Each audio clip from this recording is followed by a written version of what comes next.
जापानी हर दिन सुरक्षात्मक कपड़े पहनते हैं और हजारों लाशें भूमिगत कब्र में फेंक देते हैं। और जापानी के जीवित प्रयोग में जिन पीड़ितों को यातना देकर मार डाला गया था, उनके कपड़ों पर 731 लिखा होता है। फिर उन्होंने लाशों पर अंधाधुंध 97 पेट्रोल डाला। जापानी लाशों को इस तरह नष्ट कर रहे थे क्योंकि अभी अभी जिन जापानी लोगों को अचानक गुप्त दुकान मिली थी, उन्होंने गलती से पेशाब कर दिया था। पता चला कि उन्हें 48 घंटों में खाली करने का आदेश मिला था, लेकिन इतने बुरे काम करने वाले जापानी इतने कम समय में बिना कोई निशान छोड़े भाग जाना चाहते हैं। ये सिर्फ एक भ्रम है। फिर जापानी सैनिकों ने तुरंत तैनाती कर दी। जल्द ही कोई भी जीवित व्यक्ति नहीं बचा जिसका भूमिगत अड्डे में अध्ययन न किया गया हो। पलक झपकते ही सभी जापानी सैनिकों का सफाया हो गया। सबसे बड़ी बात यह है कि मौत का कोई निशान नहीं है। मुझे लगा कि इस गंदी चाल में कोई खामी नहीं है। हालांकि जब वे जाने ही वाले थे, एक दुर्घटना घट गई। हुआ यूं कि आदेश का पालन कर रहे जापानी सैनिकों ने अचानक स्टील के दरवाजे की आवाज सुनी और चीख पड़े। इससे वे दोनों डर गए। तेजी से भाग रहे जापानी सैनिकों ने सीधे स्टील के दरवाजे को तोड़ दिया। यह देखकर जापानी सैनिक डर गए, इसलिए उन्होंने जल्दी से माचिस उठाई और स्टील के दरवाजे पर फेंक दी। मुझे लगा कि पलक झपकते ही सब खत्म हो जाएगा, लेकिन उन्हें नहीं पता था कि जिस नई प्रजाति का उन्होंने अध्ययन किया था वह बहुत शक्तिशाली थी। वे आग से बेखौफ होकर जापानी सैनिकों के अड्डे से बाहर निकल गए। इसके बाद पूरी राजधानी को नुकसान होने वाला था। जापानी सैनिक पैसे के लिए येहू की प्राचीन वस्तु को गिरवी की दुकान पर ले गए।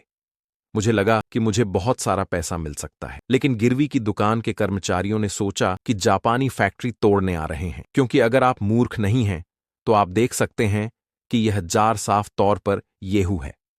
जापानी सैनिक लगभग पीट पीट कर मर गए। उसे लगा कि गिरवी की दुकान जानबूझकर उसे प्रताड़ित कर रही है, और उसने दावा किया कि उसे पाने के लिए उसने 100 चांदी के डॉलर खर्च किए थे। जब जापानी लोगों ने गिरवी की दुकान के कर्मचारियों पर दबाव डाला तो दुकान का मालिक झांग ताइशांग समय पर प्रकट हो गया। जापानी लोगों के खजाने को देखकर उसने कहा, यह तो बस एक साधारण टूटा हुआ घोड़ा है, इसकी कोई खास कीमत नहीं है। लेकिन जापानी लोगों की मानसिकता पल भर में ही टूट गई। उसने उसे गिरवी की दुकान को देने की जिद की, लेकिन ऐसे बेशर्म बदमाश झांग ताइशांग को तुमने बिल्कुल भी बिगाड़ा नहीं।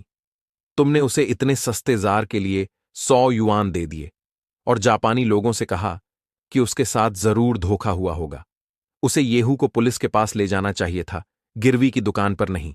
लेकिन जापानी लोग बदमाशी कर रहे थे। उसे उम्मीद थी कि झांग ताइशांग अपनी बात मनवाएगा और वह चीज ले लेगा।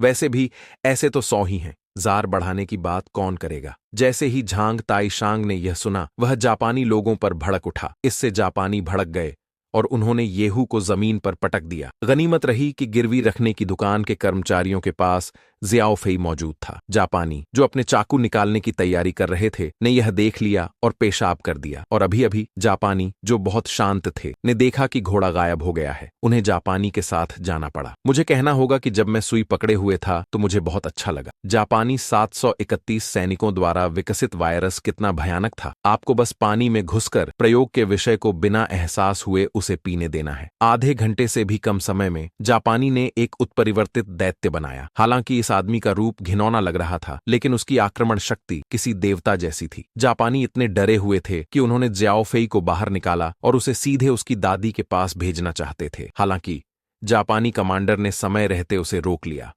क्योंकि हजारों बार परीक्षण करने के बाद यह पहली बार था जब उन्हें सफलता मिली। अगर वे इस राक्षस को वश में कर सकते हैं तो शक्ति हानि के युद्ध क्षेत्र में स्थिति को जल्दी से बदलना आसान है। लेकिन उन्होंने गलत अनुमान लगाया। राक्षस को एक विशिष्ट प्रशिक्षण स्थल पर स्थानांतरित करने के लिए उन्होंने पहले राक्षस को पूरी तरह से सम्मोहित करने के लिए कम तापमान वाले तरल नाइट्रोजन का इस्तेमाल किया और फिर राक्षस को एक बंद काली कार में स्थानांतरित कर दिया। स्थानांतरण प्रक्रिया के दौरान उन्होंने यह सुनिश्चित करने के लिए कार में गैस डालना जारी रखा कि राक्षस जाग न जाए। हालांकि उन्हें उम्मीद नहीं थी कि राक्षस नींद की अवस्था में होगा, लेकिन वह बड़ी संख्या में तैरते हुए बंस छोड़ता रहा और एक बार ये बंस मानव शरीर के संपर्क में आते ही लोगों को बेहोश कर देते और मर जाते। बेहद भयानक। कुछ ही समय बाद सेल में राक्षस बंस के संपर्क में आने वाले सभी कोरियाई लोगों से नफरत की जाने लगी और राक्षस को ले जाने वाले जापानी सैनिकों को कोई नुकसान नहीं हुआ।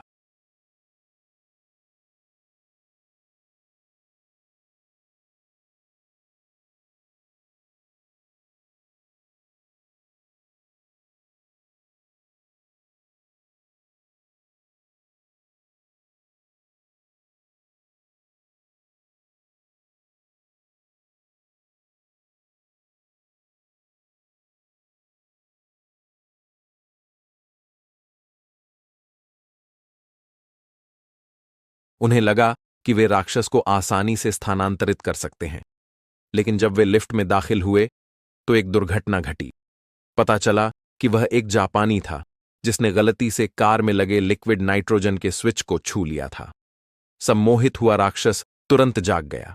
फिर जापानी सैनिकों ने एक जापानी सैनिक को उत्तर पश्चिम की ओर भेजा।